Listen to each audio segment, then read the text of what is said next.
Too Beautiful to Die, otherwise known as Nothing Underneath 2, is another Giallo from the late 80s set within the kind of fashion advertising world that is particularly great. Again, you know, as with Nothing Underneath, this double set is one of my releases of the year.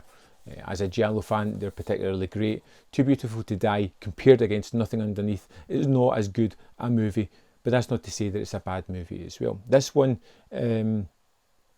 before we even get to the plot, has a distinct visual style that is just absolutely awesome to watch. There is so many great set designs and the way the movie's photographed and the ideas of colour interlaced with the film that just pops.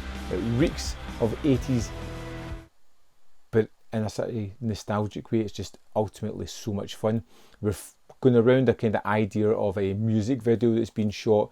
It's garish, it's got this big massive set that's kind of cool. They threw the models in these futuristic outfits with these super cool blades as they have this typically 80s rock song kind of playing, and it's just visually very striking. But there's other elements of photo shoots as well that are just as equally as striking.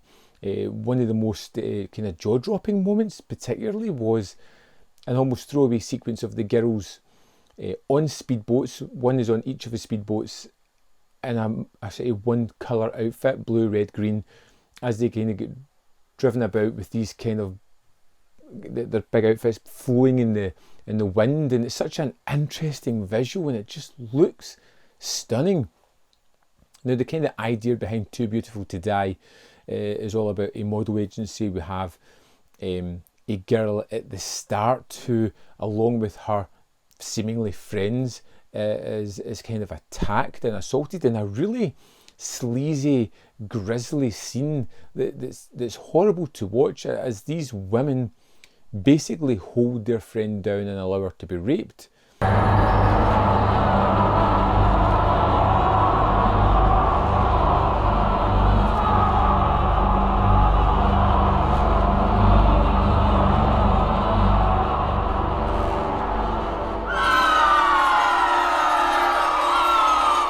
And that's kind of the crux of the movie. She flees the house, she's distraught, she's angry, she's upset. And then we cut to the next day and it turns out that she's died. She has died in a car crash fleeing this scene. And then someone starts to pick off everybody who was in that house that night.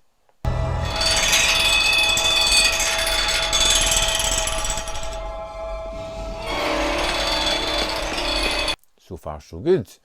The problem for me with most of this movie was the fact that we're following a lot of the people that were involved within this kind of rape, and how do you empathise with someone who's done something so horrific and now has something horrific happening to them.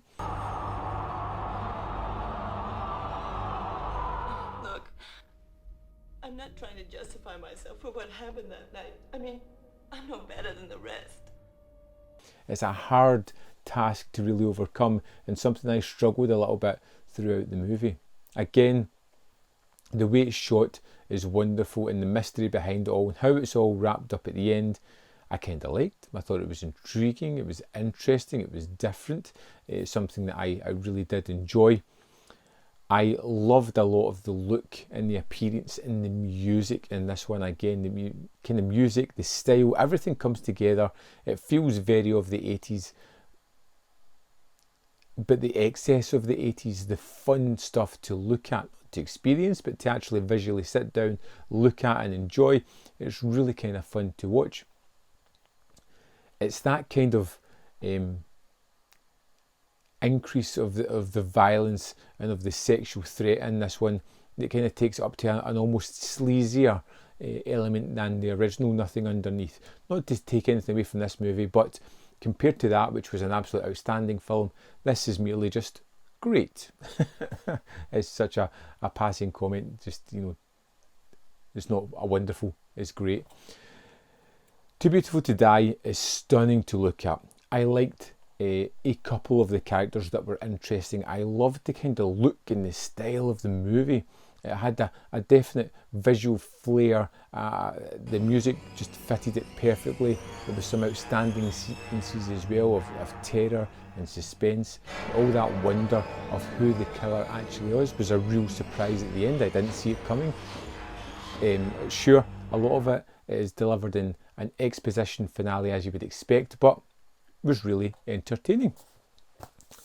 Too Beautiful to Die, great.